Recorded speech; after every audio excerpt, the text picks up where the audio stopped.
Hi, everybody. Happy Tuesday. Welcome back. My name's Ryan Selvey. I'm very excited to be joined by Caleb Shaw. Hey, good morning.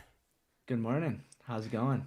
It's going great. We're excited to have you on here talking about some video coloring and working with the new Premiere tools. But for anyone who is unfamiliar with you, do you want to give a quick introduction to yourself? Yeah. Um, One moment here. Yeah, so my name's Caleb and I'm based out of Austin, Texas. I've been a filmmaker primarily just on social media for the past, well, actually since I've been a little guy, but definitely full time for the past 3 years and super passionate about storytelling. Love doing visuals, all of that. And yeah, I'm super stoked to get into my color grading process. I have a bunch of clips here from a recent project I'm working on. Just a little short film that there's going to be a poem read behind it. But right now I'm just going to be focusing on the visuals. So super stoked to get into it. I've been loving playing with color mode on Premiere Beta. So yeah, man, pumped to get into it. Yeah, that's fantastic. And so, like you said, you have this pulled up, and we're working in vertical. It looks like you shoot a lot in vertical, right? Yeah, that's my primary. It's primarily what I'm doing right now. Sometimes we'll get crazy and do a horizontal, but yeah, a lot of my short films, if you will, on Instagram, I just shoot vertical because that's what works great for the platform. And when you originally were getting into things, was that something that you kind of always started with, or is that something that kind of has just kind of evolved over the last few years?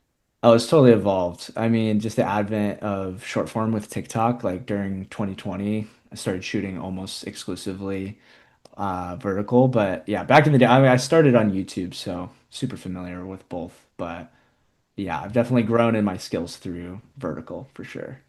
Fantastic. Well, we are live today, so if you're watching the replay and we're talking to people, just know that this was originally a live stream. But also, if you're here live, we'd love to hear from you. I'm seeing Cody in the chat, so good to see you, Cody. Good morning. Hope you had a nice weekend. If you guys have any questions as we're going through this, please, by all means, throw it in the chat. We would love to answer your questions, and we'll just be going through Caleb's process. So, with that, do you just want to hop on into it? 100%. Yeah, appreciate that, Ryan. And yeah, feel free to ask me literally anything in my process or any questions. I'd love to answer them. Um, Candidly, this is my first time doing a live stream of this nature, so we're just gonna figure it out as we go here. But I'm stoked to get to hang out with you guys. Nobody knows. You're a natural. It's totally. Appreciate it, Ryan. Okay, so I have this timeline here. I just cut this up recently, and as you see here, I'll just like run through the sequence so you have an idea of what this is. Essentially, this character played by me is left alone in his apartment, and there's a letter, and in the actual edit, there's going to be a poem that's being read, as I mentioned earlier, and it's kind of processing just through this feeling of loss. And anyway, I had a lot of fun shooting these. I fogged out my house just to get that just those like light rays and all of So you got a that. fog machine? Yeah, I have a fog machine. That thing, like if for any other filmmakers watching this, or if you just want to fog out your room and you don't even make videos, it's a great time. Um, Just make I sure you turn off your smoke Yeah, detectors, right? yeah. There's a smoke detector in this office in my house, and I've just removed it, which is probably not okay, but like it got to the point where it's just going off like every day because I was using this thing so much. I also have a shot here just with a camera mount on my car. Oh man, I love getting a little shot like that. But yeah, I walk into a That's fun. park and I read this letter that is, it does end up being the poem that you realize as you're watching. And then this is like a little title card where I'm going to put like the title of the short film. So a little diversity of lighting and shots. So I think this would be a really fun example of how to use color mode. So yeah, I'm just going to hop right into it. Now, are Yeah. you normally the person that's normally coloring your things, or is this kind of a new process for you to also be doing coloring in addition to editing? That's a great question. Yeah, I typically am always coloring my own stuff. I think if I were to go on to shooting like actual directorial work, meaning like commercial work or narrative work, I would 100% like to hire somebody else, but I know kind of everything just by eye. So it's very much this loose process for me. Excuse me. I really love just like getting into it and seeing what happens, but yeah. Cool. Great. It's good to know that it is, um, uh, you know, possible to be able to use these no matter what your kind of expertise is with color, your familiarity. We also are having Dino, PGR Decky, and Jeff joining us in chat.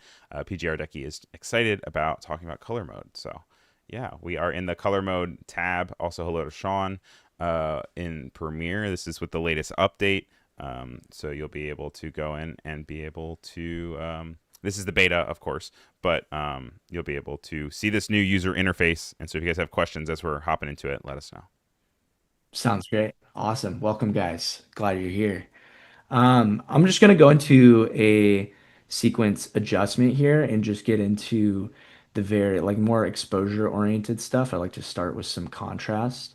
The really fun thing about color mode is it just kind of feels like you're playing because I just click this and then on my trackpad, and if you're using a mouse, you can just scroll and just get this to eye here, like just using your eyes. Um,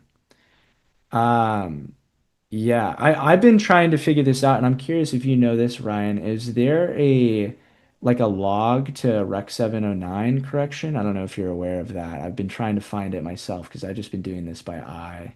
Oh, and just fully bringing in like a Lumetri kind of Yeah, uh, correction for it. I know there's presets definitely in that you can switch through different filters of color modes. I know in the old way it used to be in the sidebar. I will have to look. But while you're kind of hopping into it, I can also pull it up on mine and figure it out. totally. It's perfect. Yeah, I've just been doing these just having fun and seeing what happens here. Like my favorite part too is just adding like a style onto here. I'm a big fan of film color. So just playing around with these and seeing like we got Fuji, we got Kodak in here.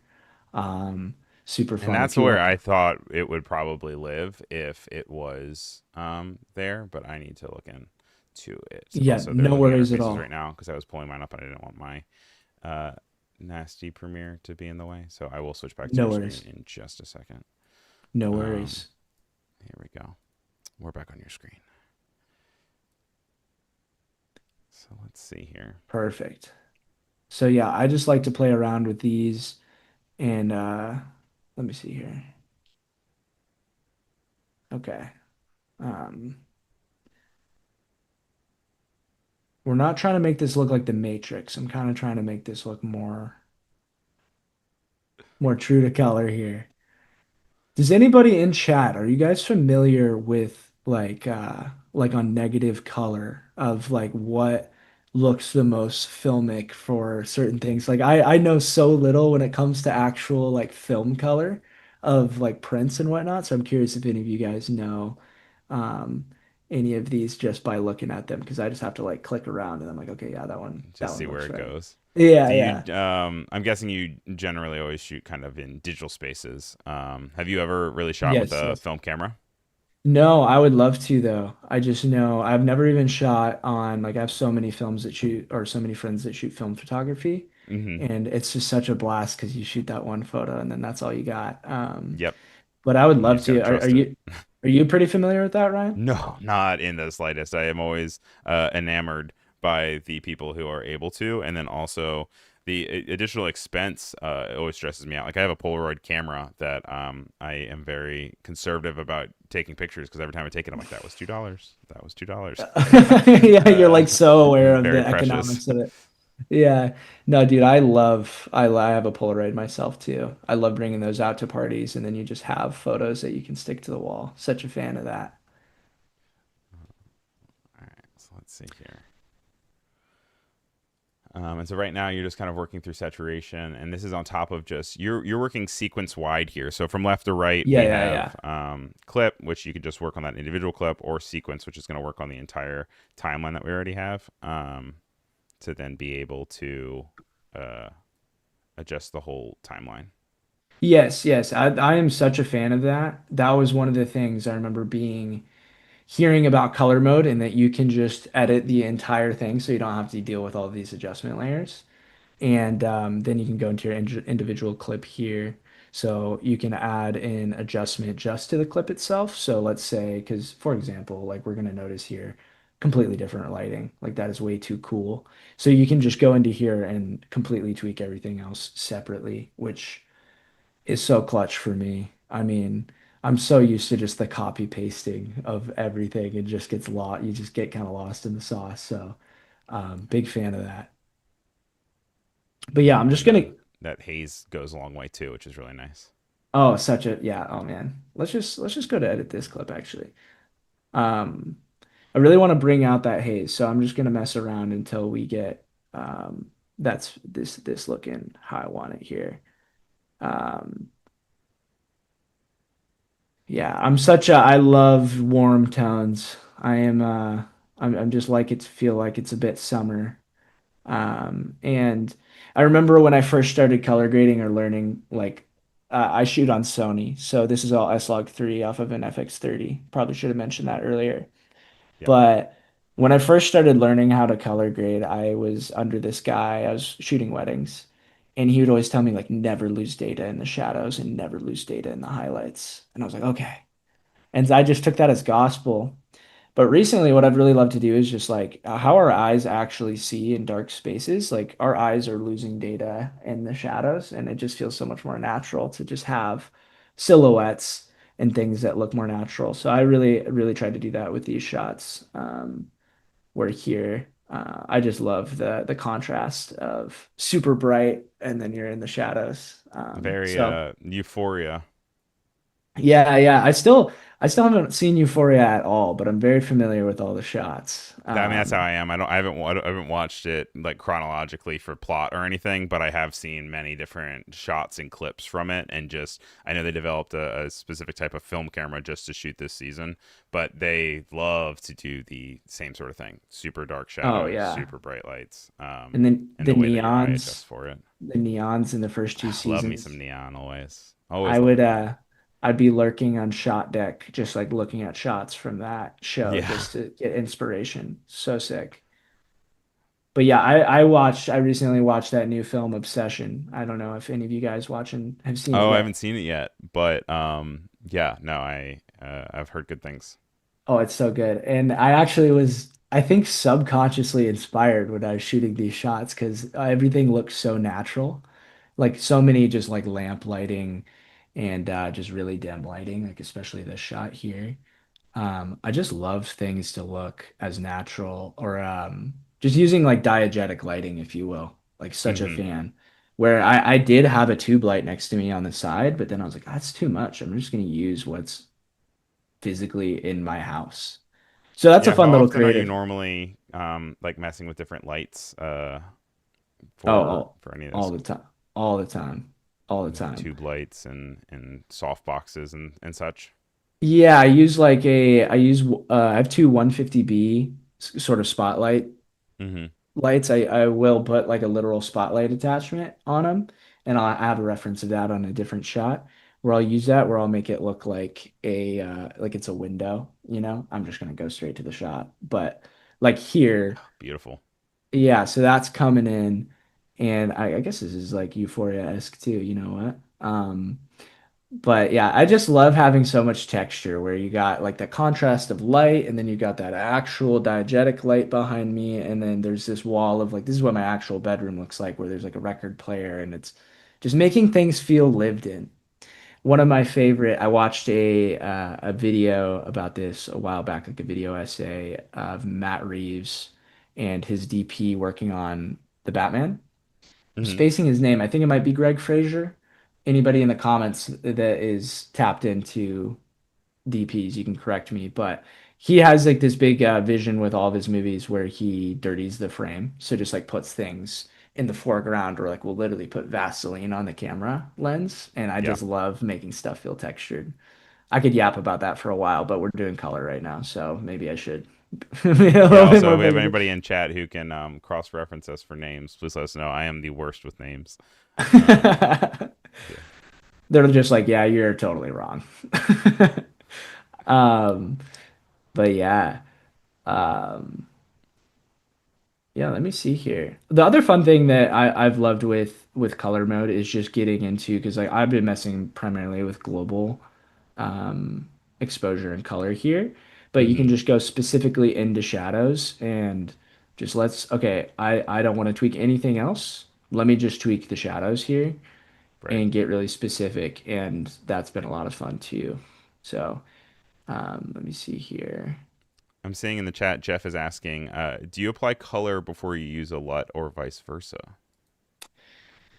Typically, in my typical process, I will just go on the clip itself and pull up like the light scale, like a luma, and just Mm-hmm. eyeball around the 70. Like I like to have my colors or my highlights specifically like pretty low. Like I like my stuff to look a bit washed. Yeah. So I will typically start there, do all of my exposure, and then go into a LUT, if you will. But I typically don't really use LUTs. Like I like to just do it all by hand. I don't know. I'm a Yeah. bit of a brute forcer when it comes down to it. I think it's just growing up as a YouTube kid, making YouTube Right. videos and only watching YouTube videos of how to make things. So I'm like, frankly, you guys, I'm not very technical when it comes to color. I just am too eye. So that's how I do my process. But I'm noticing here By the these. way, I did real quick before you do that. You were asking earlier about you wanted to switch the log that it was in, right?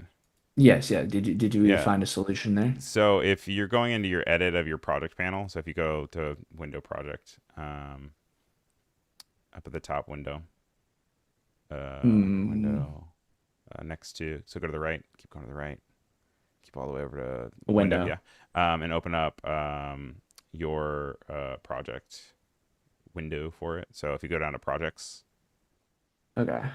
here we go, Right we got the here. poem short. You should be able to right click or option click on it and go into modify, and then from there you can go to color. Oh, wow. And Okay. from You put me there on. it's set to 709, but if you need to override it into something else, you can always switch it with override. Okay, so it's just already automatically in there. Yeah, so apparently it's already Perfect. selecting it, and Okay. it should be able to detect it, but if it doesn't, then you can switch it up. Beautiful. Thank you so much. Yeah, you got it. Okay. Let me see here. Yeah. I'd be curious. So anybody else? I've got all these various shots here. I think I'm gonna dive into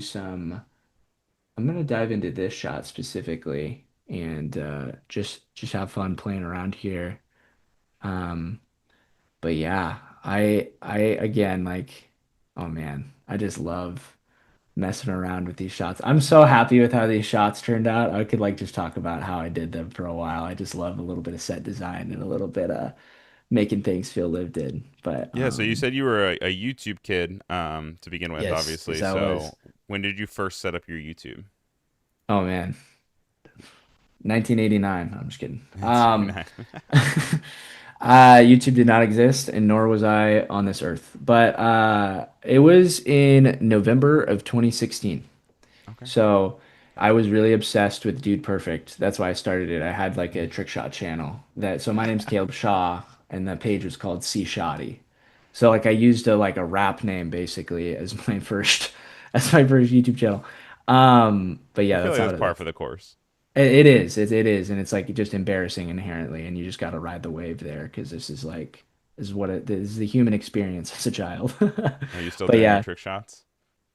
you know, the other day, like I was at a coffee shop, this is in my neighborhood, and my buddy that works there was like trying to throw like he's trying to do a trick shot himself, like throw a thing of trash into the trash can, and I grabbed it and I was like, Kobe, completely missed. So I think I might be So out of the might be game. washed up on that. But so then Yeah. when did you start getting into more cinematic and editing in a way that it feels a little bit more artful? Yeah, yeah. Well, I appreciate you saying that. I started this what I'm doing right now with this series called Becoming a Filmmaker on my Instagram. It was in 2023, I believe. Okay. So yeah, three About years 3 years ago. ago now. Yeah, so my long term goal with my career is to be the writer and director of my own films.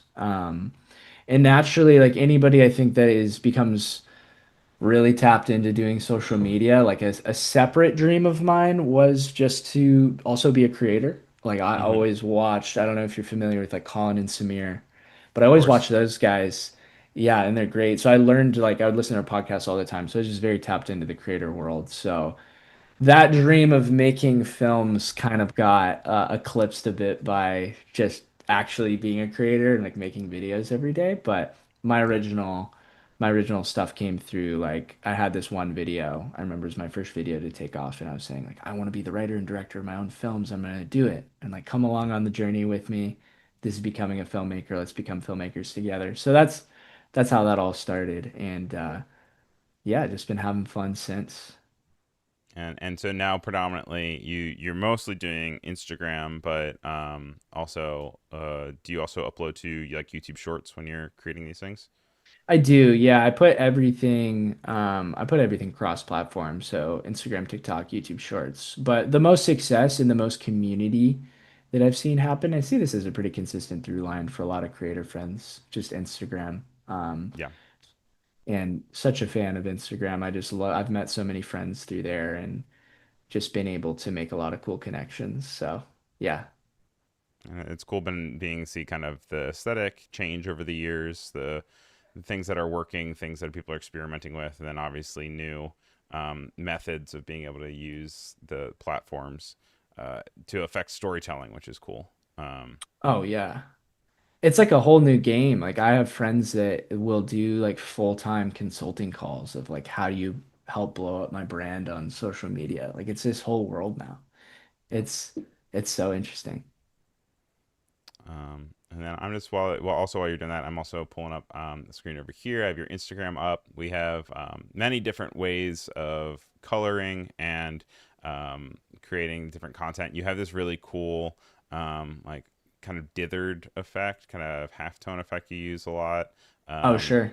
Also, a lot of these very lights and very darks. You can find them on Where's Caleb Shaw on Instagram, and make sure you guys check that out. I appreciate that, man. Yeah, I've been such a fan of the threshold effect recently. That's what that is. So you're just making things two-toned. Mm-hmm. Such a big fan. And doing like an off-white with a black as the two colors. And then yeah, just doing some rotoscoping and making my center self like in the frame just red, like a red silhouette. I just love that intensity of color. But yeah, I it's feel been like that's fun. kind of a through line through a lot of your work. Is the idea of being able to kind of have that really dramatic shift between lighting. Yeah. Yeah, I love that. I think I've grown to really, like I said, just I'm a big fan of contrast. So just having fun with that. See here, And then I'm also in the chat, I am seeing a suggestion to go into also being able to change your display mode into comparison view, which is also a cool way. Now, for some, that is already in the bottom of Ooh, your okay. thing. Um, Yeah. but there's also the ability, yeah, right there, to be able to kind of see it before and after, which is real time updated, which is nice. Decky, I appreciate you.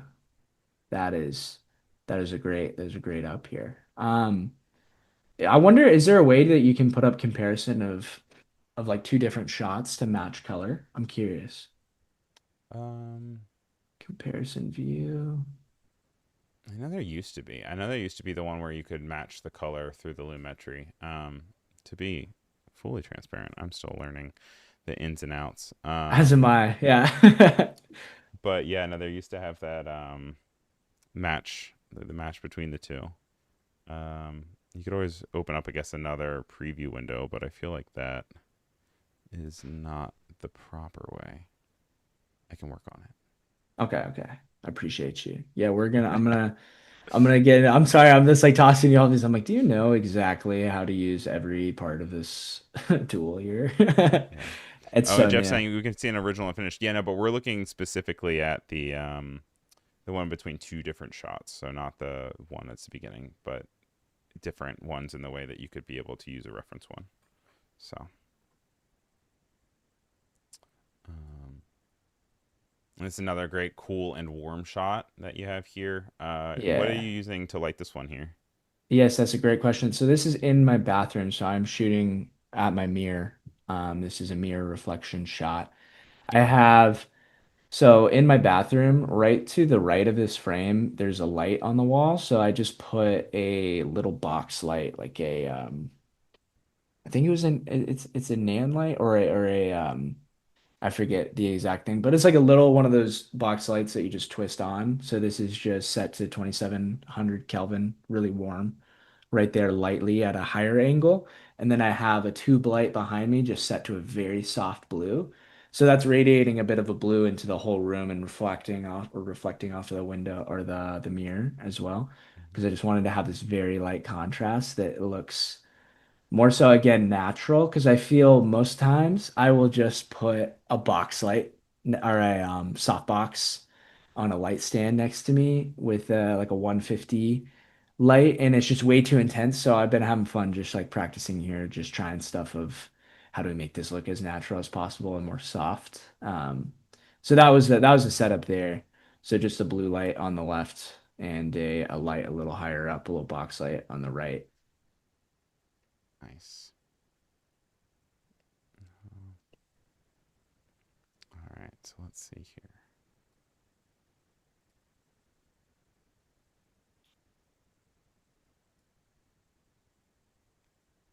All right.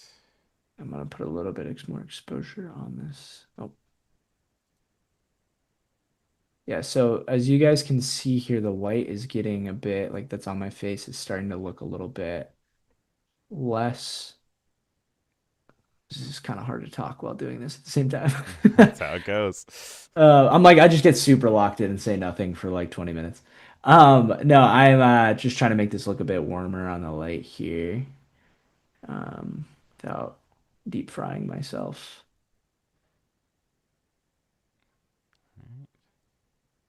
Here we go.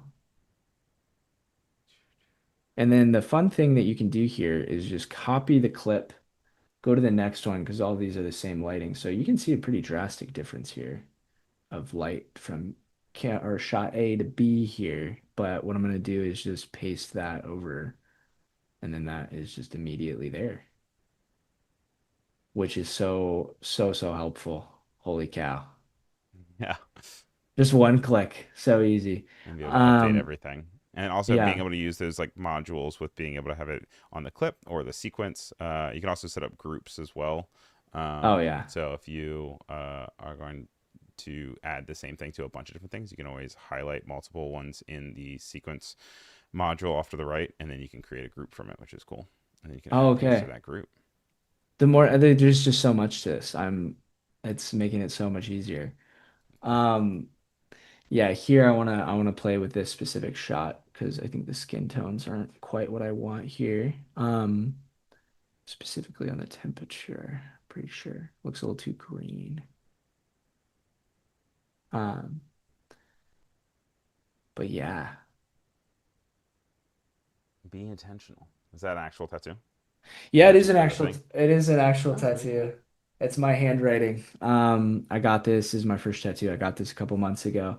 It's just been a word of my life is just the most I get out of life. I get the most out of life when I'm being intentional. And that's in friendships, that's in my art, that's in everything that I do. Um, but yeah. I'm gonna play around with this shot. This is a better example of what I was telling you about, Ryan, with having a spotlight with making it look like it's coming out of a window. Mm-hmm. So I want to play with this one a little bit and just make this look to how I want it. All right. But Also, I got the side by side for you. okay, It's okay. it's very simple, and we're gonna feel very silly. All you do is select the two clips in the side with comparison mode activated. Oh no So, way. It's too easy. Let's see here.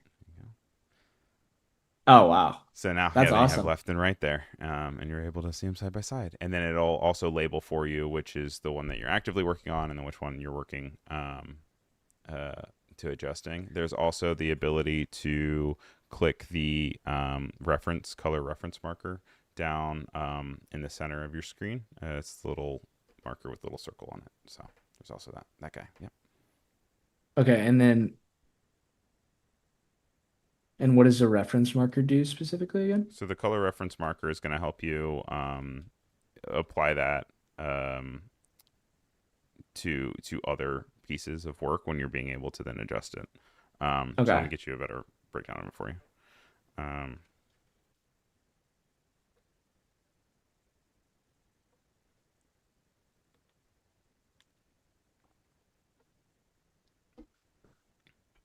Go back over here.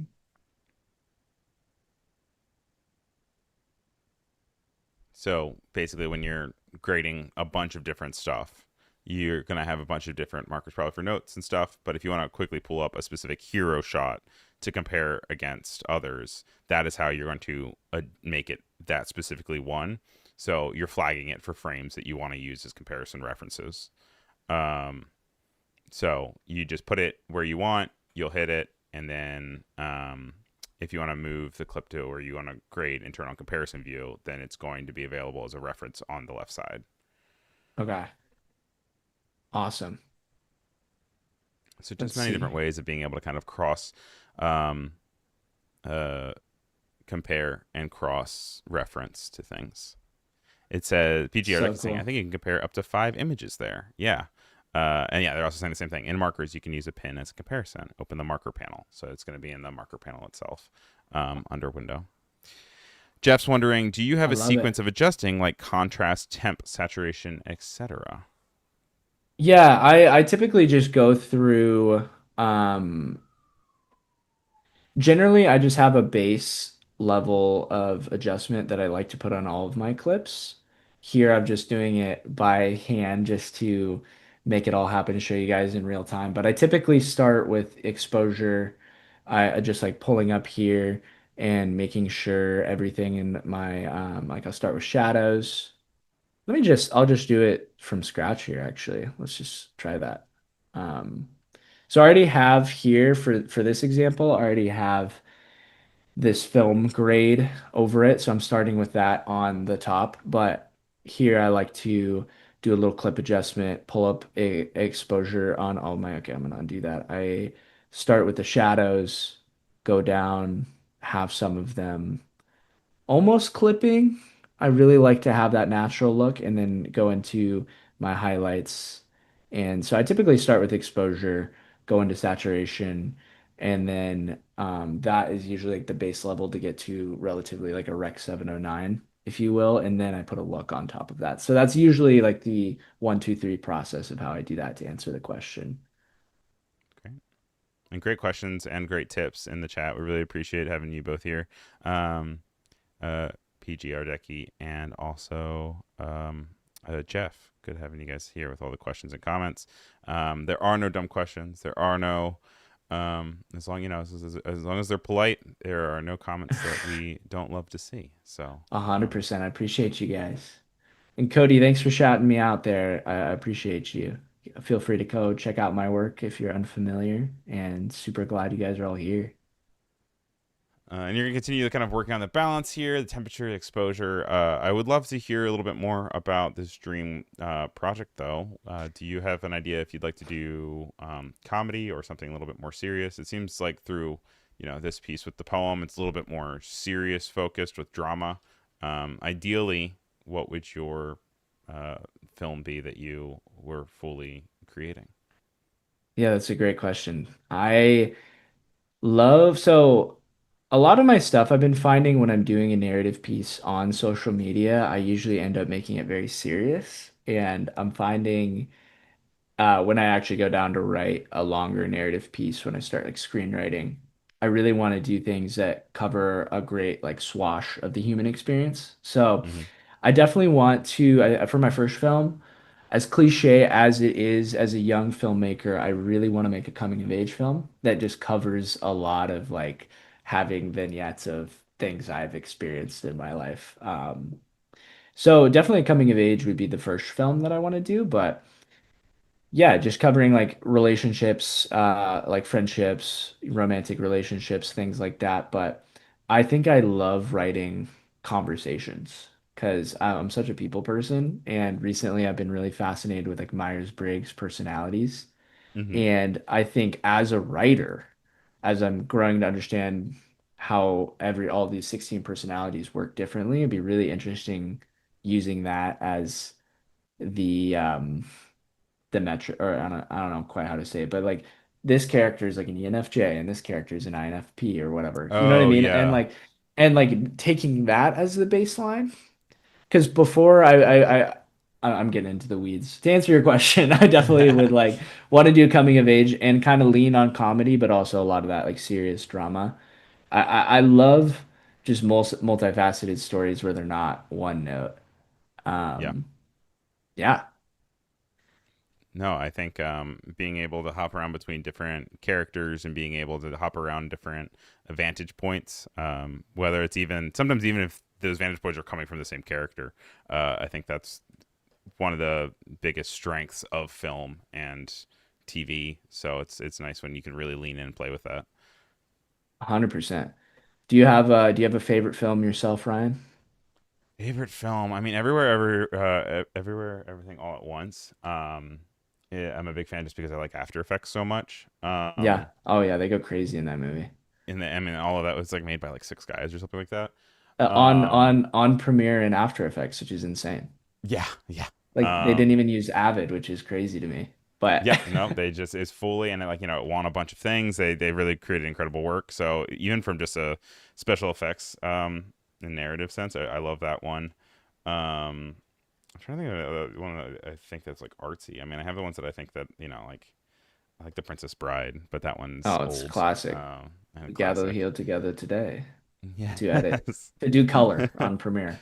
You know what? I would love that so much. But also, it's like I know there's a lot of conversations about um, coloring now in modern cinema, and even with like sequels that are being made for things that have were made 20 years ago. How the landscape of how many different screens we have to um, color grade for that everything's kind of experiencing the great flattening in Oh many my cases. goodness.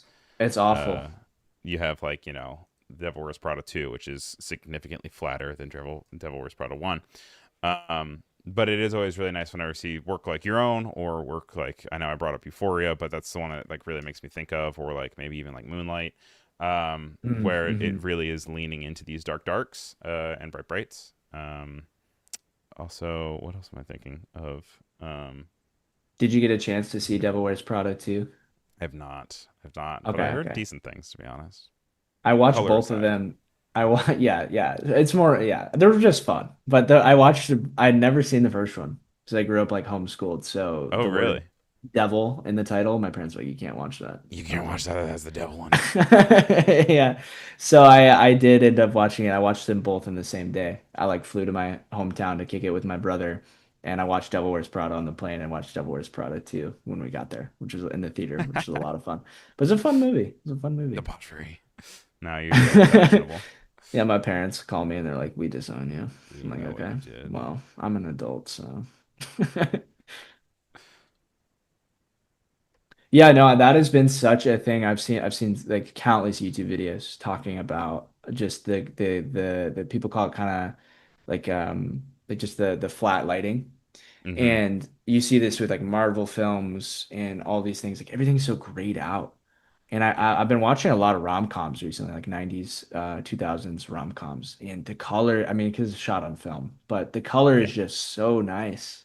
There's so Yeah. much contrast. So yeah. I think it's definitely something that will be dateable to this period in time. Oh yeah. I think that when we look back on cinema, 10, 20 years in the future, it'll be like, oh, that looks very clearly like it was made in the 20s. Um, but only time will tell, and also how we consume media will change. I'm seeing PG Ardeki saying your workflow reminds me of working in Lightroom, where you work on a static image here, and they set that footage in motion, which is yeah, very. I feel like the way you 100%. approach video is very photography forward, which I think is a strength, and definitely makes things feel more cinematic. Thank Um, you. Yeah, no, I am so familiar. Like I used to do a lot of photography to just make some money early on in my career. So I used to do a lot of engagement shoots hmm and wedding photography. So that's what I'm very familiar with. And I think just being a solo filmmaker, I shoot almost everything on a tripod. So I like that ability to just look at one frame on a video and then you can color grade the whole thing. So I that is very true. I haven't really thought about it that way. I guess it is a bit photography adjacent. Yeah. Um And by the way, we've got yeah. about 15 minutes left or so. Okay. So we're just cruising right along. And Okay. so in full, how long is this um this thing? Is it a minute 36? Is that about right? This is the whole video. Well, this I guess I didn't even get into this part. Let me color grade to this area first, and then I want to talk a little bit about Adobe Stock. But this is just it's about 50 seconds long, so it's very short. Um, yeah, it's a pretty short video. Um, yeah, let me Has see that been here. difficult, like having to Oh, condense so excuse me. much, and or do you feel like it's a strength in the ability to be like, okay, I don't really have to spend too much time with exposition and stuff. The audience just is like expecting it immediately to like be like, all right, here we are, let's go. I see the constraint as it's more of a joy than a downside. I like having to just make it happen quickly. Um, I'm also historically just an overshooter. Like I used to make a lot of these mini films early on where I would go, let's say, to the beach. I grew up in Oregon, so I'd always go to the beach and I'd just be hanging out with my friends, filming a bunch of random things. And after I think, okay, how do I make this into a story? Almost Terrence Malick style, if you're familiar. And what I would do is just record a little voiceover with a friend, like talking, having a conversation with a friend, and then use a couple snippets of that conversation, but limit to myself like this has to only be 30 seconds to 45 seconds long. And Beautiful. how do you pack an emotion in 30 seconds to 45 seconds? And I actually find it to be really fun. So that would be a challenge, I think, moving into doing longer pieces is Yeah. how do you actually tell an effective story that's, 90 minutes to 2 hours long versus They're all 45 very seconds. different, Yeah, expectations. Because if you were to upload a 90-minute video to social media, no one would watch it. But if you put 90 minutes into a movie theater, everyone sits down with the expectation. So I think audience I have know. done Yeah. kind of the incredible thing of evolving to meet the medium. But there's also, yeah, as you're approaching it, does that change where it is, how it's colored, how it's edited? And it's interesting to see that evolve. Oh, yeah. I think it's quite interesting. So I don't know if you're familiar, if you saw this going on earlier last year, but I have some friends here in Austin who they did a film fest, creator camp or camp studios. Did you hear about this? No, tell me more. So they got Patreon to send them like a lump sum of money to fund, I think it was almost 10 films, so 9 short films and one feature. And they made all these movies in like 6 months. And it was Wow. very interesting because almost every single person was a very prolific short form creator. And it was just very interesting to see these people who are all my friends and all these films were so incredible. It was just super sick to see them bring these to fruition. But it's interesting from a storytelling perspective of like like can a short form creator translate their work into a longer story? And I think they did a really cool job. So I think it's a very interesting thing to see that we're going to continue seeing more of. I mean the Backrooms movie is coming out soon. Yeah, that's gonna be weird. I don't. There's so many questions about variables about like that was like a meme, and then it was a video game, and then now it's like gonna be a feature Yeah. film. It's a lot of questions. Also, real quick, PGR Decky's asking, could you do me a favor and open the history panel for a moment? I just want to take a quick look. So I'd just be under your window. Um, or yeah. Oh, I love that you're very type forward. You're very like I'm gonna get to where I need through the Dude, help it's menu. it's it's such a let's see here. Yeah. I think I that don't might be even what know. he's looking for, though. Just like editing parameters and adding adjustments to it is just kind This of how it then is going to chronologically be able to navigate the color, and then you'll be able to go through and Oh, adjust this each. is okay. So this is really cool. And PGR Decky, I appreciate you bringing this up. I think this is such a fun way to just look through all the little minor adjustments. I on this shot I've just been kind of tweaking things bit by bit because I'm focusing more on talking. Again, I'm not Sorry. used to. No, no, this is great. I think this is way more entertaining to have a discussion, but that's cool. I love the history thing. I think that's I didn't even know that was a feature. Call me a layman, but like Yeah. this is incredible because Speaking of editing and photography style, that is a very big thing when editing photos. I know, especially like in Photoshop. I often have my history panel up just to be able to like lock things, to then be able to go back and be like, okay, this is where I want to be able to save it in case I change my mind on everything. But oh interesting yeah. to take that and then apply it to video. Is its own beast. Yeah, no, I'm a big fan of that because I think I don't know about you guys, but when you're locked away in the color grading cave, sometimes your eyes or I don't know if you've done this before where you're color grading something at 3 a.m. and you think it looks amazing and you wake Yep. up the next day to your edit and you're like, this is garbage. Well, So what I happened to me a lot and got me in a lot of trouble actually was in college. I used to have um, the color changing screen to go yellow while it got darker as oh sunset yeah, went down, yeah. and whether I Night was working on shift. illustration or editing a photo or a video, and I thought something looked really good, and the next morning it would be like, woof. Woof. It would just be so cold, and I'd have to quickly recolor everything Oh before Lord. class. Oh man, it was always kind of a nightmare. So I ended up turning that off, and now I don't have that feature on. Oh, you But you can also can't. set it up to like deactivate it when you're using certain programs, but I just turn it off. Oh, But Ryan, yeah, I recently went to the eye doctor and I got a new pair of glasses and I specifically asked not to have blue light glasses on my prescription glasses. yep. And they gave me blue light glasses Oh, somehow. And I came back and I was like trying to edit and I was like, Everything looks terrible. Like I don't, this does everything's not red. look true." I'd be going like this and I'm like, this is like a different world. So that's like another level of having like a Did you bad get it fixed, or are monitor. you still Yeah, doing I that gotta switch? fix. Okay, good. Okay. I gotta fix. No, it's like that's my excuse to I'm like, yeah, this is why all these clips don't look right now. No, Hilarious. but um okay, real quick guys, I want to show you something here. So in the edit here, I have an Adobe Stock clip that I downloaded. It's just some flashing lights, something very simple. Let me scale this down a little bit. Um, this is a horizontal clip. But how I got this, the Stock is integrated now into Premiere, where you can just search Adobe Stock and just drag it directly in. So that is such a clutch little tool when you are in your edit. Like let's say for whatever reason, if I'm editing this and I want there to be, another shot that I forgot, I spaced because I know anyone that does filmmaking like, you know how that goes. I missed the shot list. You can just go over here, search up Adobe Stock and find exactly what you want. Let's say, okay, I want some light shining through a tree. And I mentioned earlier I was homeschooled, so I cannot spell. Oh no. No, I'm kidding. I'm actually, I just was, yeah.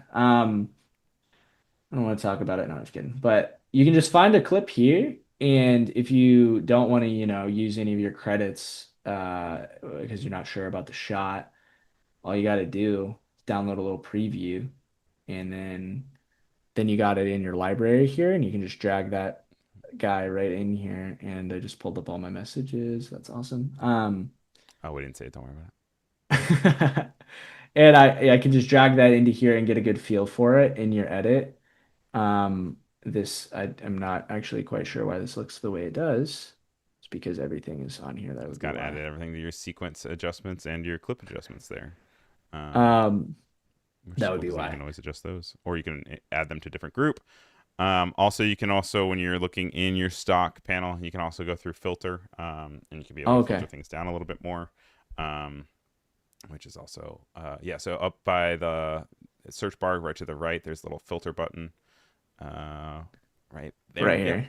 Yep. And that can give you a bunch of different options. You can even include only free content if you want, or you can also exclude generative AI content, so that way you can see what you can have maybe if you don't have budget to buy stock, um, or if you want to Oh, do something amazing. else. So That is awesome. So I'm learning things on this. I feel like the it's a shared Adobe, experience. We're all learning all things. It's great. all Adobe products, I'm just like there's so much to it. I'm like I know so little. Um, Yeah, that's awesome. I'm a huge fan of that. And I think too the filter of like let's do Gen AI. I love that. That's great and And then that perfect. also can just be added straight into your sequence, just as we have this kind of like film strip side, which still makes edits back onto your edit. So if you guys are going back into your timeline adjustments, like don't think that once you go into color, you're done. I mean, you can be done, but like if you wanted to go back and make an edit to something, you can still hop back over to edit, and all of these changes will still be applied in your effects panel in your editing section. It's It's just a amazing. different way of viewing it. So yeah, that Um, that's a new cool tool of Adobe Stock in there. I love that. Now we only have a few minutes left. I do want to take a minute, real quick, to just Sure. highlight what else we've got going on this week. This is coming to us from the Adobe Live Discord. Little schedule up here. Right after this, we have mockups that matter with the Adobe Office Hours. That's episode 305. You don't have to start on episode one. They've just been around for a while, and so that's with Nick Longo and Andrew Hockartle. That'll be happening right after this.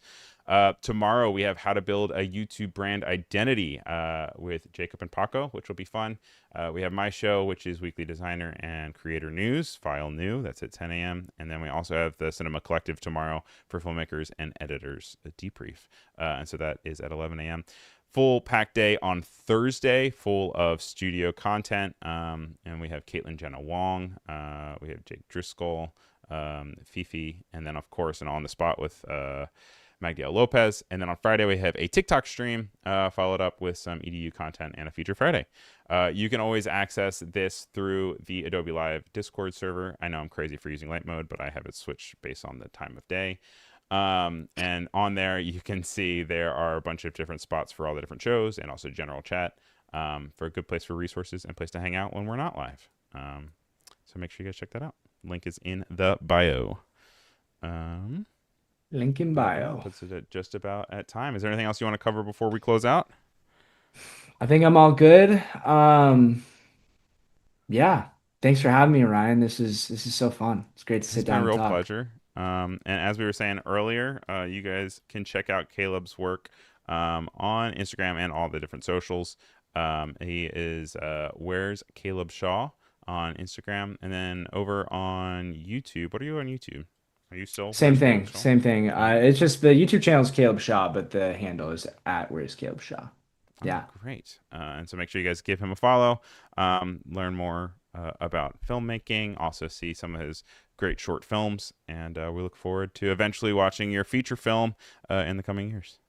Coming soon to a All theater right. near you.